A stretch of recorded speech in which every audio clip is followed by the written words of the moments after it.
pues tuvimos que hacer unas sesiones porque tuviesen un poco de principios básicos y cosas un poco más avanzadas para que todo el mundo pudiera aprovecharlo. Entonces, vamos a empezar.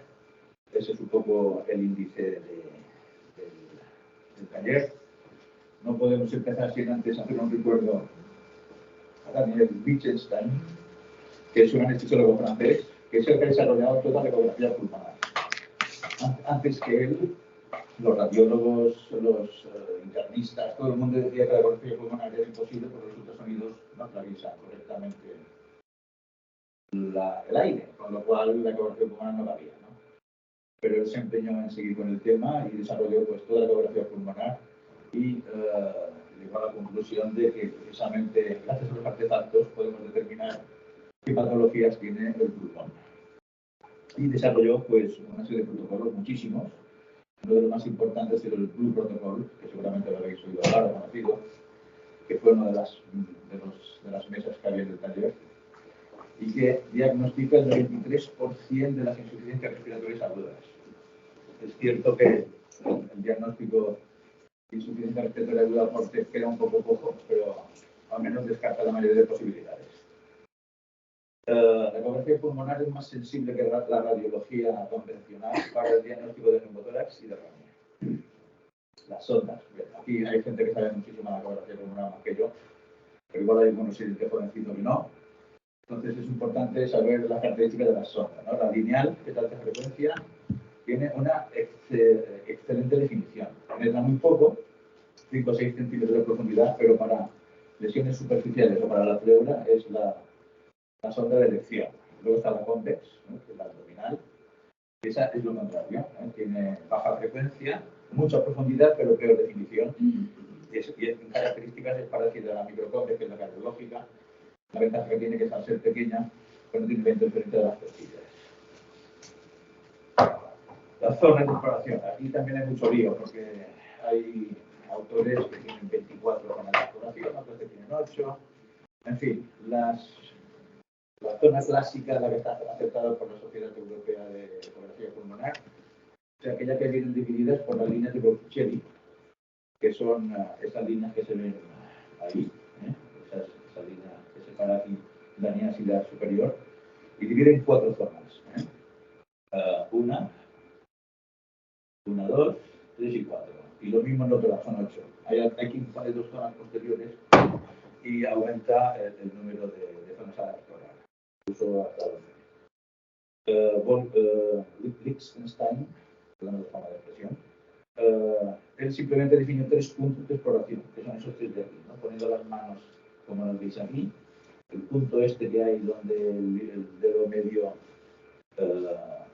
conecta con el metacarpo, pues es la zona 1, luego la zona 2 y luego la zona 3, que es la zona que se llama PLAPS. PLAPS significa síndrome posterolateral alveolo intersticial. Es la zona donde encontramos más patología en pacientes, sobre todo cuando no es patología pleural, sino patología parenquimatosa. Es una zona que hay que explorar siempre. Los planos, todo el mundo se los conoce muy bien, todos sabemos que tenemos piel, el brazo subcutáneo, el pectoral, los músculos intercostales, la pleura y el pulmón. Daniel definió la forma de explorar de la ecografía pulmonar basándose en el signo del murciélago, que consiste pues, en tener conseguir 2 imágenes de costillas, ¿no? Y la zona de la pleura. Entonces a él se le ocurrió que se parecía a un murciélago y lo definió como el CAT-SIG. Es lo que hay que buscar siempre cuando buscamos hacer una ecografía pulmonar. Encontrar 2 costillas que nos sirven de referencia y la pleura que está justo por debajo. Y relativo a los artefactos, que es lo que encontramos cuando hacemos una ecografía pulmonar, pues tenemos básicamente 3, ¿no? Tenemos el sliding, todos lo conocéis, las líneas A y las líneas B. Vamos a definir un poquito cada una de ellas. El sliding es el deslizamiento que se produce de la pleura visceral sobre la parietal. Como lo veis aquí, vamos a reproducir de nuevo. Entonces, una especie de camino de hormigas, esto es la línea. Es lo que hay que ver siempre cuando hacemos una exploración de la pleura. Luego las líneas A. Las líneas A no son más que artefactos aéreos y simplemente no existen. Pero cuando tenemos líneas A, significa que el pulmón está seco. Daniel Lichtenstein definió que un pulmón con líneas A tiene una PCP inferior a 13, con lo cual sabemos que no hay ningún signo de sobrecarga hídrica en este pulmón y por lo tanto se nos invita, si tenemos dudas de si el paciente es hipovolémico, pues a hacer cargas de volumen sin miedo. Estas líneas A son líneas equidistantes unas a otras, son horizontales, aquí muy bien, y representan la distancia que va de la pleura a la piel, que se va reproduciendo de forma repetitiva, ¿no? Si esa distancia es de la piel a la pleura, pues de forma equidistante se van repitiendo las líneas A, que son hipericogénicas y son una distancia múltiplo de la piel a la pleura. Entonces, encontrar líneas A, en principio, es un pulmón sano, aunque también se encuentran líneas A en el neumotórax, incluso están aumentadas de imagen, de hiperrefringencia. Las líneas B también las conocéis muy bien, ¿no? Cuando hay líquido que reemplaza el aire, aparecen líneas A, líneas B. Las líneas B significa que ese aire se ha sustituido por una sustancia que permite el paso de los ultrasonidos. Básicamente son sustancias líquidas, pero también imágenes de fibrosis pulmonar y de celularidad, aumento de densidad. Normalmente se considera normal hasta 2. 3 o más es patológico. Y significa que hay líquido en el espacio interlocular. Entonces son líneas hiperecogénicas, verticales, a diferencia de las líneas A, que van desde la pleura y tienen que llegar hasta el final de la pantalla, por lo que es importante en este caso utilizar la convex para ver si realmente no llega hasta abajo. Porque luego, respecto a estas líneas verticales, hay muchos autores que las llaman de otras maneras. Hay luego unas líneas B, que no son líneas B, que no llegan hasta abajo. Alguien los llama colas de cometa. Al final se ha unificado todo eso. La cola de cometa y la línea B es lo mismo. Además, las que no llegan abajo no son líneas B. Cuando hay líneas B, no hay líneas A. Aquí tenemos unas líneas A, en el lado izquierdo, claramente definidas, y aquí unas líneas B.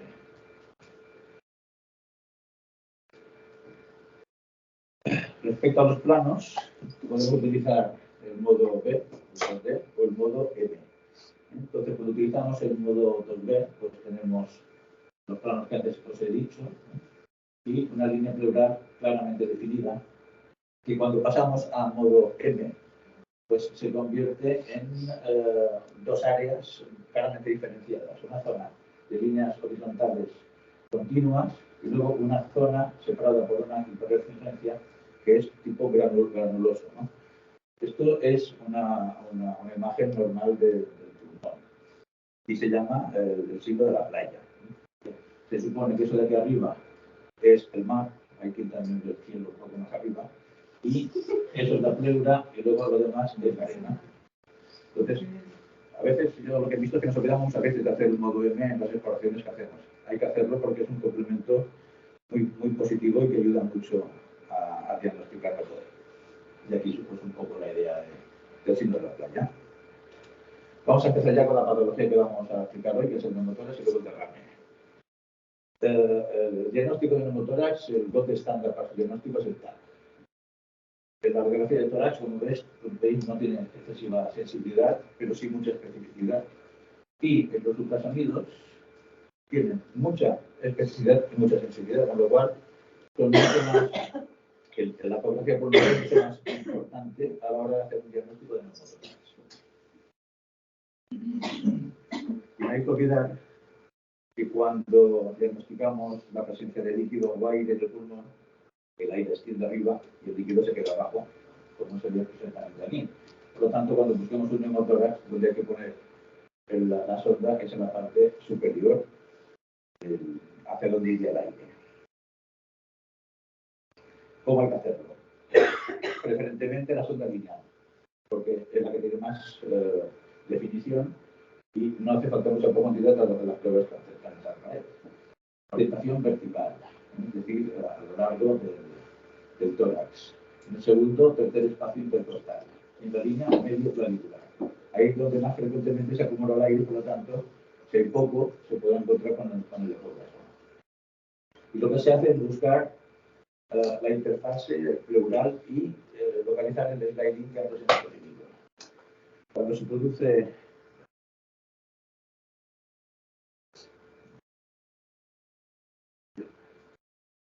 se produce un neumotórax, la interfase pleural desaparece porque el aire separa las dos pleuras y como consecuencia, al no haber un deslizamiento de la visceral sobre la parital, desaparece el sliding. Entonces, hay que tener en cuenta ese detalle. Si hay sliding, valor predictivo negativo 100% de ausencia de neumotórax. Es decir, tenemos sliding seguro que no hay neumotórax. Eso lo descarta completamente. ¿Y cuáles son los signos que aparecen en un neumotórax? Pues la ausencia de sliding, la ausencia de líneas B y la ausencia del pulso pulmón. Luego explicaremos lo que es el pulso pulmón. Entonces, cuando colocamos la sonda en la zona donde hay neumotórax, pues lo que vemos es una ausencia de sliding. Se mueve el tórax, pero no se ve aquel deslizamiento del camino de militas que se ve clásicamente, como por ejemplo se ve aquí cuando desplazamos la sonda a la zona donde sí hay pulmón y no hay neumotórax. El pulso pulmón no es más que la transmisión del latido cardíaco a través del pulmón, desde el corazón hacia la pleura. Por lo tanto, la pleura se acaba. Es un signo que se ve muy poco, muy difícil de encontrar. Hay algunos autores que incluso dicen que cuando encuentras el signo pulmón, el pulso pulmón, significa que estás en la antesala de una atelectasia completa. Bueno, esto tampoco es exactamente así, no está aceptado universalmente. Se puede encontrar tu pulso pulmón con un ecógrafo bueno y si tienes un poquito de experiencia. Pero no es fácil. Entonces, la ausencia del pulso pulmón significa que las pleuras no se mueven. ¿Y eso cuándo ocurre? Pues cuando hay la atelectasia, cuando hay una intubación selectiva, cuando hay una parálisis frénica o cuando tienes un neumotórax. No sé si se ha movido el vídeo, ¿no?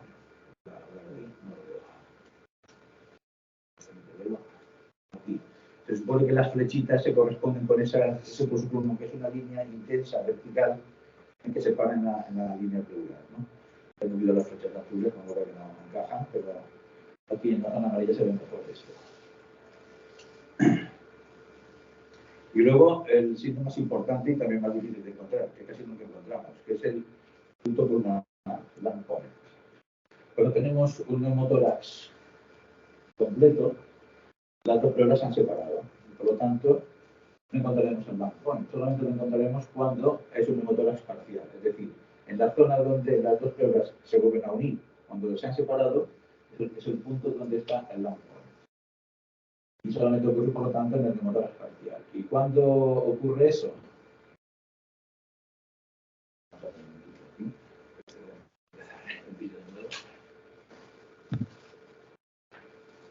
Bueno,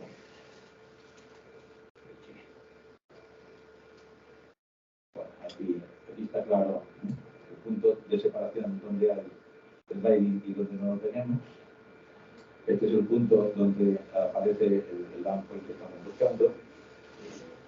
Ya veremos que hay vídeos más donde se ve claramente el sliding. Además, el sliding siempre va acompañado, cuando las hay, de líneas B, la presencia de líneas B descarta también el neumotórax, o sea, presencia de líneas A, presencia de líneas B descarta el neumotórax. Entonces se ve cómo se mete la pleura y esa de aquí no se mueve absolutamente nada.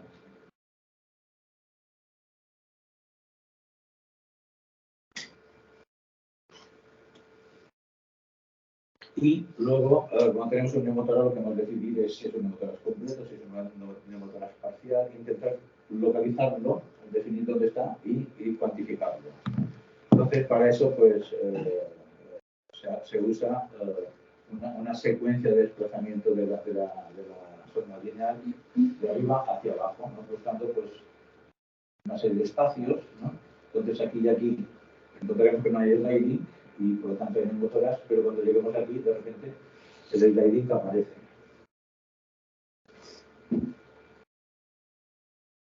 Entonces, este punto de cruzamiento del movimiento pleural y ausencia de movimiento es el punto pulmonar.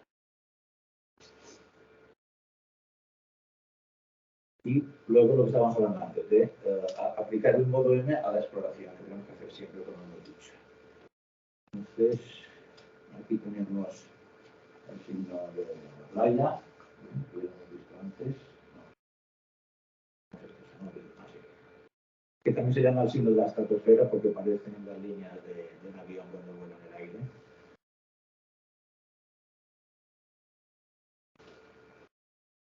Y aquí tenemos pues, las dos imágenes, ¿no?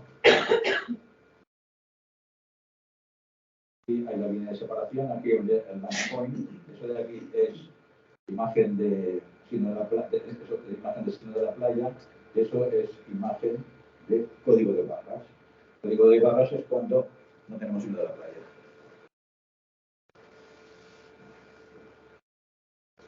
Y aquí, pues bueno, era un ejemplo para los que se venían a la sesión, pues de definir dónde tenemos el neumotórax mediante el modo M. ¿Qué os parece?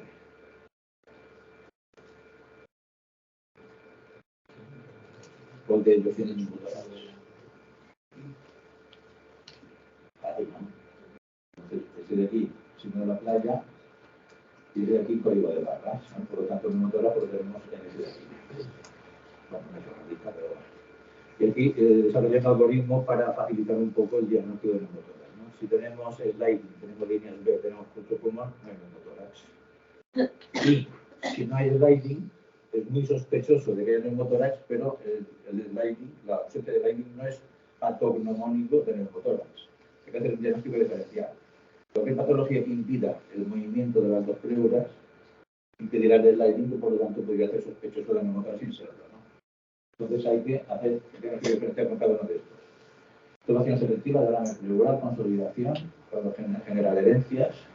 Un paciente con hipopoema exacerbado que el pulmón prácticamente no se mueve, no veremos el sliding. El ser respiratorio casi nunca se ve. Y cuando hay un tubo de drenaje pleural que impide el desplazamiento de las dos pleuras, pues también puede haber en esta zona ausencia de sliding. Si no tenemos líneas B, sospecha de neumotórax. Si no hay pulso pulmón, sospecha de neumotórax.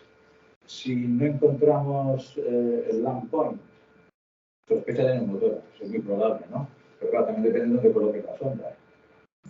Si sí encontramos pulso pulmón, neumotórax, confirmado, 100%, valor predictivo positivo, 100%. Y ya hemos sacado el neumotórax, vamos a derrame. Aquí hay unas estadísticas de la incidencia de derrame en la población general. En los pacientes críticos tenemos un 42% de pacientes que desarrollan derrame y la verdad es que aquí lo que vemos es una patología muy frecuente. Y el diagnóstico que estándar se hace como siempre con el TAC. Las ultrasonidos tienen mayor sensibilidad que la radiografía, como ya hemos dicho antes, ¿eh? Sobre todo para las pequeños derrames pleurales. Tanto es así que la radiografía necesita 150 mililitros en un paciente de pedestación para que dé algún signo de derrame, o medio litro en decúbito para que se pueda ver. Sin embargo, con 5 a 15 mililitros, con la ecografía se podría diagnosticar el derrame pleural.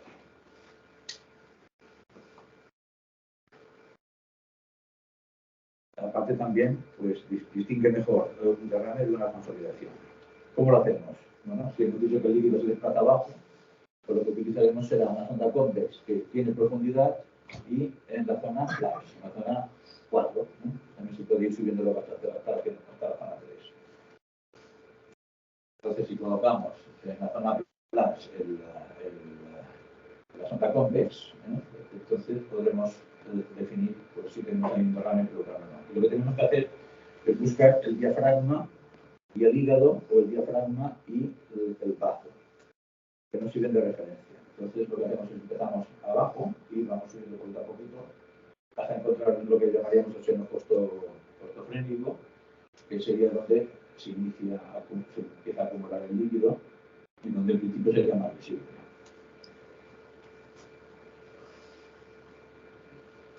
Vamos ahora a ver un poquito qué signos excluyen el derrame pleural. Si tenemos el signo de la toxina, pues entonces no hay derrame pleural. Si tenemos el artefacto del espejo, el derrame pleural. Tenemos el signo de la espina negativo, que es una cosa que yo he ido explicando cada vez que con alguien he hecho alguna ecografía. Es un descubrimiento muy bonito porque tú ves que tienes ese signo y sabes que hay patología en la zona posterior inferior del pulmón. Entonces aquí veríamos el signo de la cortina, ¿veis? Que de repente desaparece el diafragma.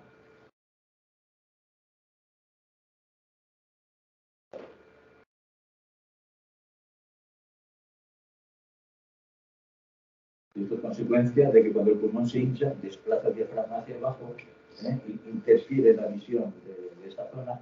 Entonces es una cortina, por lo tanto, eso descarta patología en la zona clara.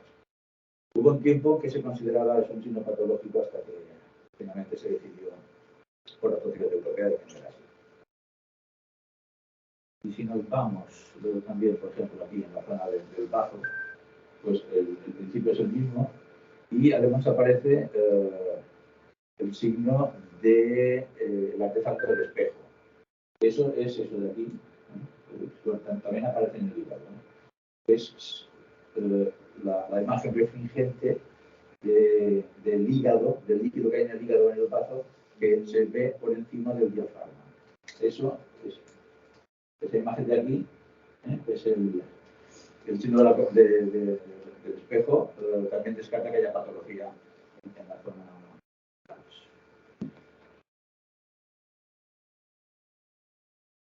Bueno, y ahora vamos a un segundito que yo no lo voy a poner en esto. El signo de la espina negativo. Sabemos que en un derrame pleural no tiene que haber signo de la espina. Entonces lo que vemos aquí es la espina lumbar. Y normalmente lo que se ve cuando pones el ecógrafo pues es la espina lumbar que se continúa con esta imagen hiperrefringente que es el diafragma. Y aquí ya no tienes que ver nada más. Sin embargo, luego veremos que cuando hay patología, pues eso no es así.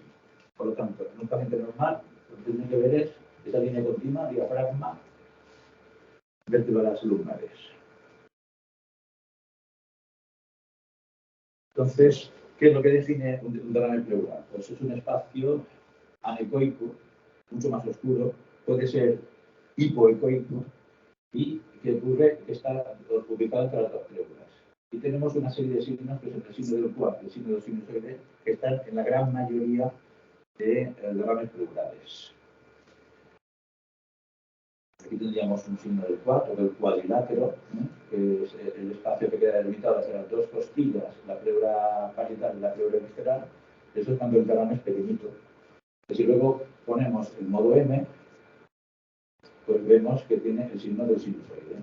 Entonces, ambos signos casi siempre están cuando los derrames son chiquititos. Si el derrame es muy grande, pues ya no.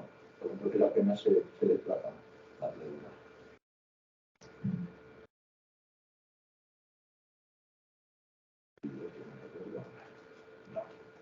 Y luego el signo de la medusa, que se lo veis muchas veces cuando el derrame es moderado o severo, que es el pulmón atelectasiado, que flota ahí dentro del líquido por encima del diafragma. Entonces es un signo muy conocido por todos. Tengo un montón de vídeos que lo exploran. Aquí se ve de otra manera. Si veis esa hiperrefringencia de aquí, esto sería el signo de la espina, pero luego lo explicamos mejor. Que ahí viene. Tenemos. Vamos a ir para atrás, que así se verá mejor, aunque creo que está bastante claro.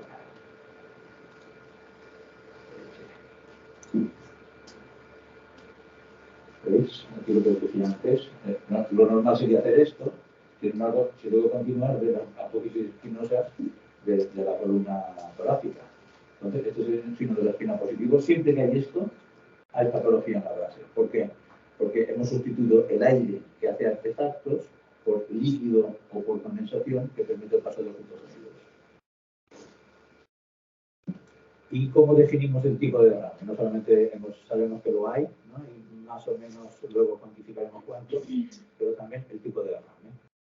Entonces, hay muchas clasificaciones, me he hecho un lío buscando y clasificación elegido, al final pues me fui a las guías de la Federación Europea y lo dividen en dos tipos, simple y complejo. El simple es anecoico, es decir, no tiene ecos, es totalmente negro y en principio es un trasudado, aunque hay que cuidado porque algunos anecoicos pueden ser exudados que tienen poco contenido todavía, ¿no? Entonces, en principio es trasudado, pero hay que asegurarse después.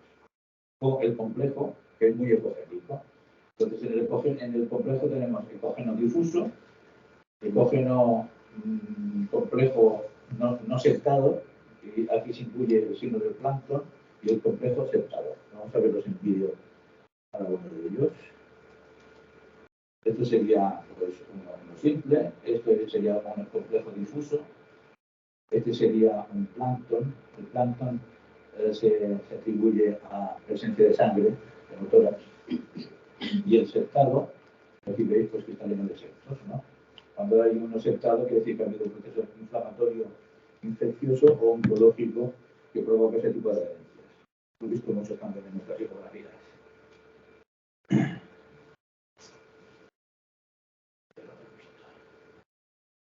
Y luego la cuantificación, eso es otro lío, ¿no? Todos nos vamos locos a ver pensando cuánto volumen tenemos de derrame, tenemos que pincharlo.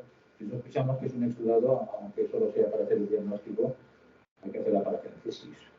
Pero cuando pensamos que simplemente aumentamos y hacer una toracocentesis, pues queremos saber qué volumen tenemos.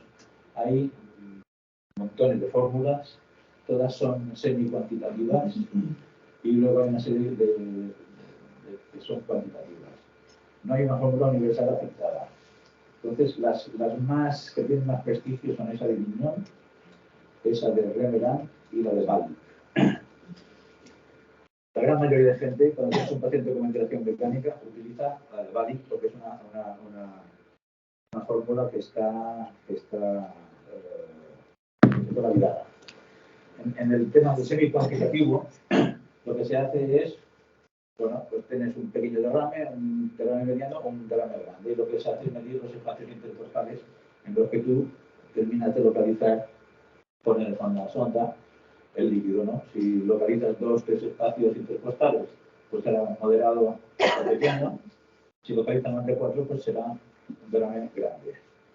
Y en los métodos cuantitativos, que es el de Bali, como decía antes, que está validado para ventilación mecánica, lo bueno que tiene es que es fácil de hacer y de producir. Tiene que hacerse en supino, 15 grados, en la línea axilar posterior, con la sonda tanto longitudinal como transversal. Tiene que hacerse al final de la expiración, es decir, cuando ya ha terminado la ventilación mecánica de eliminar todo el aire. Y lo que se hace es se mide la distancia entre las dos pleuras. Esa distancia se multiplica por 20, la distancia máxima interpleural se multiplica por 20, y con eso tenemos más o menos una cuantificación bastante aproximada del derrame pleural.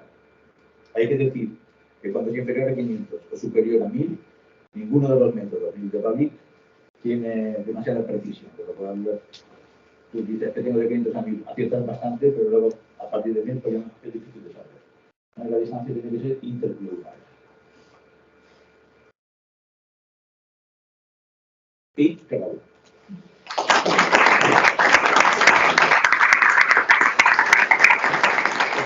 Si he algo nuevo, me imagino que no, porque aquí hay mucha gente muy buena haciendo ecografías pulmonar y no creo que haya aportado grandes novedades, pero bueno, es un repaso. Si puedo responder alguna duda.